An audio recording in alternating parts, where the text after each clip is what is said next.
Bismillahirrahmanirrahim. Assalamualaikum warahmatullahi wabarakatuh. Oke teman-teman, kembali lagi di channel Pengusaha Muda yang berkarya.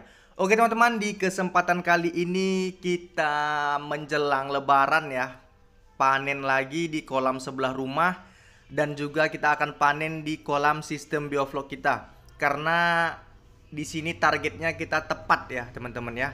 Setiap bulan kita melakukan panen di kolam sistem bioflok dan di kolam tanahnya. Dan ini kita sedang melakukan panen di kolam beton kita. Jadi kita di lebaran ini panennya melimpah ya teman-teman ya. Target panen terus kita kejar ya. Jadi di sini saya lagi panen ya di kolam beton samping rumah ya teman-teman ya. Ini untuk sistemnya dia sistem air tenang ya, tidak menggunakan sistem bioflok. Tapi untuk di kolam terpal kita menggunakan sistem bioflok ya. Inilah proses panen kita. Ini ikannya langsung dibeli oleh teman kita ya yang ingin melakukan bakar-bakar pada malam takbiran ya teman-teman ya. Ingin melakukan atau membuat acara keluarga. Jadi inilah proses panen kita. Oke teman-teman, di sini saya ingin menjelaskan juga atau tips ya untuk di kolam beton dengan menggunakan sistem air tenang atau tidak menggunakan sistem bioflok. Oke, di sini saya jelaskan dulu gimana sih caranya agar berhasil ya apabila kita memiliki satu kolam ya samping rumah dengan menggunakan kolam beton ya, dengan ukuran yang kecil juga gimana supaya kita bisa tebar padat ya, lalu bisa berhasil sampai panen. Itu yang utama, karena kebanyakan pembudidaya atau pemula ya yang mulai di budidaya gurami ini di samping rumah membuat kolam kecil lalu tidak pernah bisa ikannya sampai panen, atau di pertengahan budidaya ikan itu sudah terserang penyakit ya. Ada yang mati massal, ada yang mati satu persatu namun habis ya. Jadi di sini saya berikan tipsnya agar teman-teman itu bisa berhasil sampai panen. Misalkan teman-teman tebar benih pada lebaran tahun ini ya. Kan target panennya di lebaran tahun depan. Kan seperti itu. Jadi di sini step by stepnya saya beritahu untuk di kolam tenang ya, di kolam beton samping rumah ya. Jadi tips pertama itu nggak lupa kita bersihkan dulu ya, kita bersihkan dulu kolamnya sebelum masuk ikan. Kita bersihkan dulu, atau dinding-dinding kolamnya itu kita berus dengan menggunakan, bisa dengan debok pisang ya, agar kita menghilangkan racun pada semennya tadi. Bisa juga menggunakan kulit nanas ya teman-teman ya. Debok pisang dan kulit nanas itu digosok-gosok ke dinding kolam. Itu salah satu kunci keberhasilan agar ikan itu dapat nyaman hidup di dalam kolam yang kita sediakan tadi.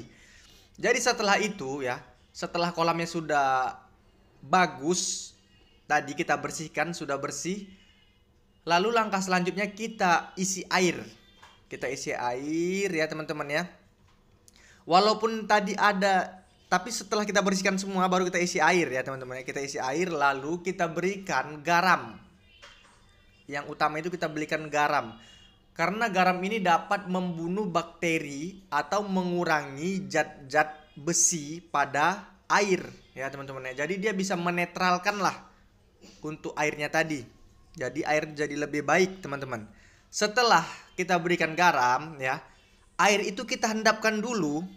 Air itu kita hendapkan dulu selama 1 minggu, baru bisa masuk ikan ya. Ini tidak ada pakai sistem probiotik atau dan lain sebagainya ya.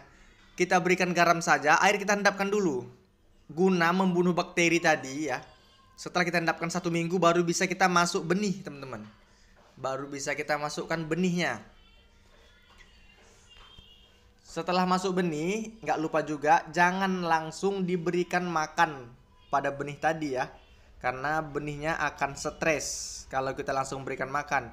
Kalau langsung diberikan makan, kemungkinan pada saat itu juga benih kita akan mati atau perlahan akan habis. Masih benih aja kita sudah gagal ya kalau kita berikan makan. Itu tipsnya yang pertama.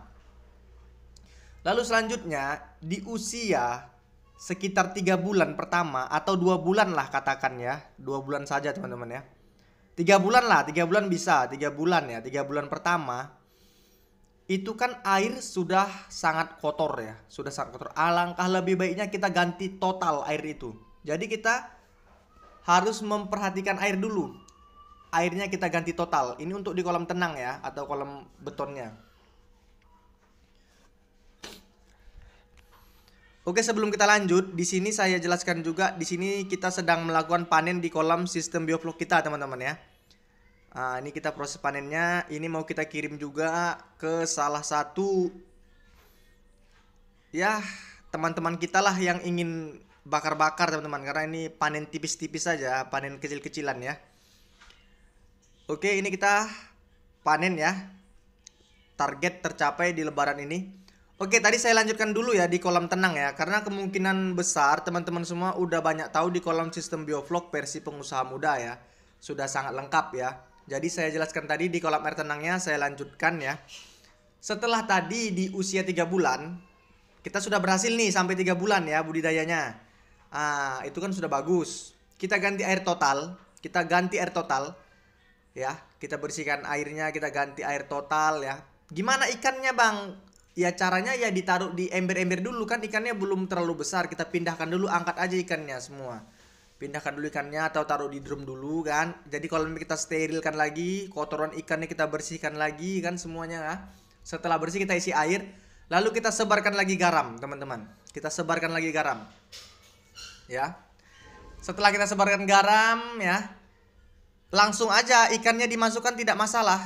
Ikannya dimasukkan karena kalau kita biarkan ikan itu tinggal di drum atau di ember, tempat kan terlalu kecil ya. Untuk skala pemula, kasihan ikannya, masukkan aja nggak apa-apa ikannya itu lagi ke kolam yang sudah kita ganti air. Yang penting sudah kita berikan garam di air itu, agar dapat bisa membunuh bakteri yang ada pada jamur-jamur pada ikan itu ya. Oke, setelah masuk garam teman-teman, biarkan ikan itu 1 kali 24 jam, biarkan, nggak usah kita kasih pelet dulu setelah kita ganti air ya teman-teman. Ini tipsnya agar ikan itu dapat bertahan hidup lagi. Selama 12 jam atau 24 jam itu kita berikan colokan dedaunan aja, tidak usah kita berikan pelet. Karena gini teman-teman, kalau kita paksa berikan pelet, ikan itu susah ya, susah untuk, atau stresnya itu terlalu tinggi ya. Stresnya itu terlalu tinggi kalau kita langsung berikan makan. Maka dari itu kita berikan dedaunan saja. Ikan itu memang dia sendiri yang istilahnya mau mencari makan istilahnya ya. Istilahnya ikan itu sendiri yang memang mau makani daun tersebut. Jadi dia bisa makan perlahan. Nah, seperti itu. Daun pun lebih gampang dicerna. Jadi kita berikan daun ya. Setelah itu kita biarkan setelah 2 atau 24 jam baru bisa kita berikan pelet. Dan begitu seterusnya. Nanti setelah umur 5 bulan, tadi kan umur 3 bulan. Setelah umur 5 bulan atau 6 bulan, itu kita lakukan pengurusan total lagi teman-teman. Kita lakukan pengurusan total lagi. Kita ganti lagi airnya. Karena ikan sudah berukuran 5 jari ya. 5 jari, 6 jari ya. Ikan sudah besar-besar. Kualitas air di sini semakin kotor. Jadi di usia 6 bulan atau 5 bulan kita ganti air lagi. Berarti kan ikan kita sudah umur 5 bulan. Di sinilah letak kesalahan pemula tadi, teman-teman. Di sini kita harus ekstra hati-hati lagi dalam melakukan pengurusan kolam, ya. Setelah umur besar gini, alangkah lebih bagusnya 1 bulan sekali teman-teman lakukan pergantian air setelah umur 6 bulan, setelah ikan ukuran 5 jari, 6 jari. Jadi di situ letak keberhasilannya teman-teman, di kualitas air. Jadi semoga dapat bermanfaat ya. Penjelasan dari saya bisa dimengerti mudah-mudahan. Jadi di usia 5 bulan ke atas itu setiap bulan sampai panen itu ganti air. Setiap bulan. Demi menjaga kesehatan ikan, dan ikan itu pasti berhasil sampai panen. Pasti berhasil sampai panen. Tanpa menggunakan sistem ya. Sudah saya pastikan berhasil sampai panen. Dan teman-teman lebaran bisa bakar-bakar dan bagi-bagi ikan ke tetangga ya. Jadi seperti itu.